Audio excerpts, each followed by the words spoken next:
उम्मीद है आप सबकी दिवाली बहुत ही सुंदर और अच्छी रही होगी। और अब लगातार जो छठ की तैयारी दिल्ली सरकार द्वारा की जा रही है, आप सबको मालूम है वर्षों से यमुना जी पे छठ की पूजा सरकार द्वारा बंद कर दी गई थी।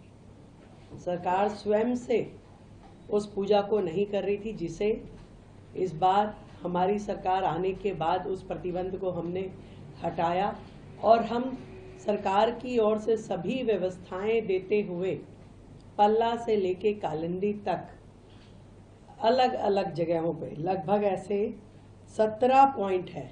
इन 17 के 17 और जो कि किलोमीटर्स में है, कहीं पे आधा किलोमीटर का है, कहीं 1 किलोमीटर का है, कहीं पे 1.5 किलोमीटर का जो स्पैन जहाँ पे लोग ज़्यादा बसावट है, ऐसे सभी 17 पॉइंट पे यमुना नदी के ऊपर मॉडल छठ घाट सरकार द्वारा बनाए जा रहे हैं। पिछले वर्षों की तुलना में इस बार शहर के अंदर होने वाली छठ पूजा के स्थलों में भी बहुत वृद्धि आने की उम्मीद है। पिछली बार केवल मात्र 929 स्थानों पे छठ के कार्यक्रम हुए थे, परंतु आज अभी तक हमारे पास 1000 से अधिक आवेदन छठ मनाने के लिए, कार्यक्रम करने के लिए समितियों के आवेदन आ चुके हैं। और हम जो 17 घाट यमुना जी पे बनाएंगे, उनके अलावा इन सभी 1000 घाट या जितने भी लास्ट डेट तक हमारे पास आएंगे, उन सब में सारी व्यवस्थाएं सरकार की ओर से देंगे, जिसमें टेंट है, जिसमें बिजली है, स्वच्छता है, शौचालय है, ये सारी व्यवस्थाएं सरकार की ओर से होगी।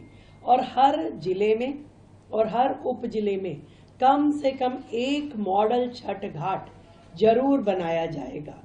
भव्य स्वागत द्वार पूरी दिल्ली में छठ व्रतियों के लिए लगाए जाएंगे, पुष्प से वर्षा की जाएगी और उनका अभिनंदन किया जाएगा।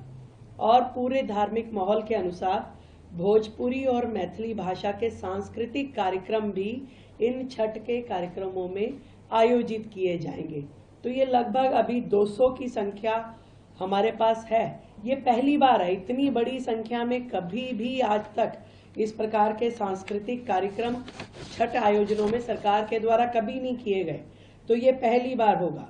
अपनी ओर से सुबह जब अर्घ देने के लिए जाते हैं तो सरकार छठ व्रतियों के लिए चाय की व्यवस्था भी रखेगी और पीने का पानी भी। ये दोनों व्यवस्थाएं सरकार की ओर से रहेगी। कहीं भी स्वच्छता की या शौचालय की या चिकित्सा की दिक्कत ना आए, ये भी सरकार के द्वारा इंश्योर किया जाएगा। तो चिकित्सा के लिए हमारे डॉक्टर, हमारी वैन वहाँ रहेगी।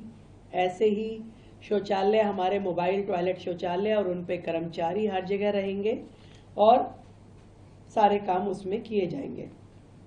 सरकार का पूरा प्रयास है कि स्वच्छ जल में हमारे श्रद्धालु खड़े होकर के अर्घ देंगे और पूरी तरीके से इस सारे के सारे आयोजन को निर्विघ्न संपन्न करने के लिए सरकार काम कर रही है।